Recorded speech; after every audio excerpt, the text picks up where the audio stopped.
महाराज जी कि मतलब अदृश्य पर विश्वास और अंधविश्वास में पड़ने के बीच की रेखा क्या है? हाँ, अंधविश्वास एक अलग चीज होती है कि जैसे हमें कुछ ज्ञान नहीं और हमने गुरु की बात पकड़ ली, कोई बुद्धि नहीं लगाई और हम निकल गए।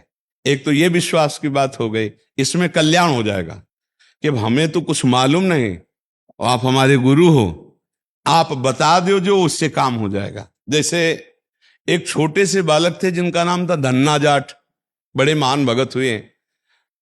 उनको परिवार की मां ले गई कथा सुनाने, तो कथा में कह रहे थे बिना भगवान का भोग लगाए जो खाता है वो पाप खाता है, भगवान की सेवा करनी चाहिए। तो घर में आए, अपनी माँ से कहा, 8-10 वर्ष के होंगे, कि हमारे घर में तो भगवान है नहीं, वो भगवान का भोग नहीं लगता, पाप खाया जाएगा, अब कैसे होगा। तो कथा का आखिरी दिन था, तो पंडित जी के पास गए, कहा कथा आपने सुनाया कि बिना भगवान का भोग लगाए नहीं खाना चाहिए, भगवान हमारे यहाँ तो भगवान है नहीं, तो आप भगवान दे दो। तो उन्होंने देखा कि बच्चा है, तो उन्होंने कहा देखो कथा समाप्त होगी तब भगवान दे देंगे। अब वो दूसरे दिन जब जाने लगे तो उनके पीछे चले, भगवान दे दो गुरुजी आप कह रहे थे। तो अब उन्होंने सोचा लड़का है, इसको ठाकुर जी तो दे नहीं सकते, तो भांग खाते थे, तो भांग का बट्टा ऊपर का, कहा ये भगवान है ले लो। पूरी कथा बड़ी। तो उनका कैसे सेवा करेंगे, तो बोले नहा के नहा देना और पवा के पा लेना, बस इतनी सेवा है।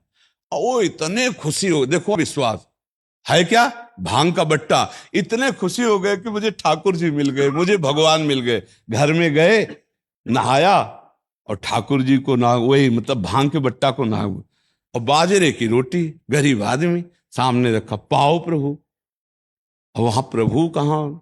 एक दिन हो गया तो उन्होंने सोचा हमारे पास कुछ है नहीं, लगता पंडित जी के पास खीर पुआ सब सामग्री थी तो ठाकुर जी पाते, वो बिल्कुल ठाकुर जी मान रहे हैं।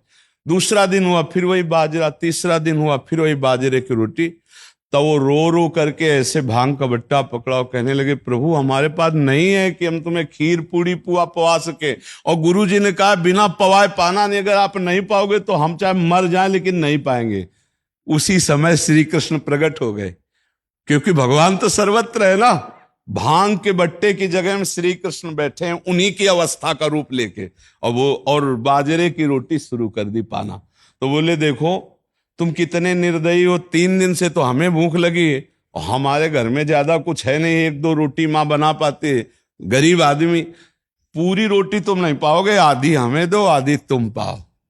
भगवान ने, और फिर जो लीला का विस्तार हुआ कि धन्ना सेठ हो गए, अपार वैभव उनके। ये है विश्वास, गुरु के वचनों पर बिल्कुल बुद्धि न चलाकर विश्वास। और एक अंधविश्वास कहते हैं पाखंड को, नहीं कि हम तुम्हारी आयु बढ़ा देंगे, हम तुम्हारा रोग नष्ट कर देंगे, हम तुम्हारा ये कर देंगे वो कर देंगे, ये सब गलत जगह है, अंधविश्वास है, इसमें फंस जाओगे, नष्ट हो जाओगे। तुम बेवकूफ बनाते हो उनको जिनको ज्ञान नहीं है। बचपन से बाबा जी मंत्र अनुष्ठान करते रहे, अवश्य में भोक्तव्यम कृतम कर्म शुभाशुभम, भीषम पितामह 6 महीना बाणों की सैया में रहे। तुम कलावा से तुम कर्म बांध दोगे, जंतुर बांध कर तुम किसी के कर्म मिटा दोगे, तो नौटंकी नाटक है कि नहीं। बोले धन चकाचक आ जाएगा, अरे इतना तुम्हें तमीज होती धन चकाचक करने की तो दूसरे के हाथ देखने की जरूरत नहीं थी, तुम्हें अपने हाथ देख के तुम करोड़पति बन जाते। ये सब इसे कहते हैं अंधविश्वास, कि इसमें मत फंसो, तुमको अपने कर्म भोगने पड़ेंगे। हाँ, एक उपाय है जो तुम्हारे कर्मों को मिटा सके, वो श्री कृष्ण है, दूसरा उपाय नहीं। मामे वे प्रपद्यन्ते माया मेताम, तुम खुद भजन करो, श्री कृष्ण को रिझा लो, वो तुम्हें सुखी कर देंगे, वो कर देंगे सुदामा से सुदामापुरी, ये सामर्थ्य उनमें है। तो इसलिए इसको, इस अंधविश्वास को हम रोकते हैं कि ये ड्रामेबाजी में कभी कोई मत फंसो। किसी के जंतुर भरने में इतनी ताकत नहीं कि हमारे कर्मों को नष्ट कर दे। ये भगवान ने आयुर्वेद बनाया, भगवान ने डॉक्टर बनाए, भारत में इतने इतने बड़े पढ़े लिख कर डॉक्टर, ये सब बेवकूफ है क्या। वशिष्ठ जी जैसा कोई ज्ञानी महात्मा बिरला ही होता है। राम जी को 14 वर्ष का वनवास, सिया जी का हरण, दशरथ जी का मरण, कौशल्या का वैधव्य, इसे नहीं रोक पाए। और कह रहे हैं भरत जी से, सुनो भरत भावी प्रबल, बिलख कहो मुनिनाथ, हानि लाभ जीवन मरण जस अपजस विधिहाथ। हमारे भारतवासी ऐसे अंधविश्वासी हैं, इसमें लगे। इस बात को हम अंधविश्वास का खंडन करते हैं। अंधविश्वास को अगर मानो तो गुरु के वचन मान लो। बोले राधा जपो, कृष्ण जपो। अब बुद्धि लगाने की जरूरत नहीं, जप के देखो तुम्हारा मंगल हो जाएगा। कृष्ण नाम तुम्हारा मंगल कर देगा, राधा नाम तुम्हारा मंगल कर देगा, राम नाम तुम्हारा मंगल कर। ये जंतु रंतु ये मंगल नहीं करने वाले, बस पक्का कह रहे। महीना 2 महीना 4 महीना कोई मंत्र जपता होगा तो सिद्धियां अपनी बताता होगा। यहाँ बचपन से मंत्र ही जप रहे हैं। हमारे ब्रज में एक से एक सिद्ध हुए, बताओ कौन जंतुर बांधने वाला हुआ? एक से एक सिद्ध हुए, एक से एक सिद्ध हुए कि जिनके पीछे भगवान डोलते हैं, लेकिन अगर 2 थप्पड़ मार दिए तो बोले कुछ नहीं, ऐसे ही सह के रह गए। पंडित रामकृष्ण बाबा, पंडित गया प्रसाद जी, एक से एक सिद्ध महापुरुष हमारे ब्रज में हुए। अभी अभी थे पूज्य श्री चंद्रशेखर बाबा, रात दिन भजन में लगने, ऐसे ही रहे ना। ये है सिद्धि, जिनके साथ श्री कृष्ण खेल रहे, जो चिल्ला चिल्ला कर श्री कृष्ण के प्रेम में रो रहे, वो ऐसे ऐसे ये है सिद्ध महापुरुष।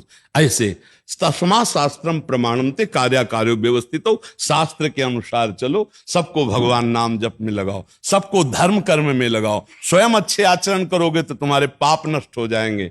तुम करो पाप और सोचो कि कोई जंतुर बांध दे हम ठीक हो जाए, तो भाई ऐसा सृष्टि में कोई जंतुर नहीं पैदा हुआ कि तुम्हारे पाप कर्म को नष्ट कर दे। वो है नाम संकीर्तनम यस्य सर्व पाप प्रणाशनम। भगवान कृष्ण का नाम संकीर्तन, राधा नाम, राम नाम, इन नाम के कीर्तन से मंगल हो। समझ पा रही सखी जी?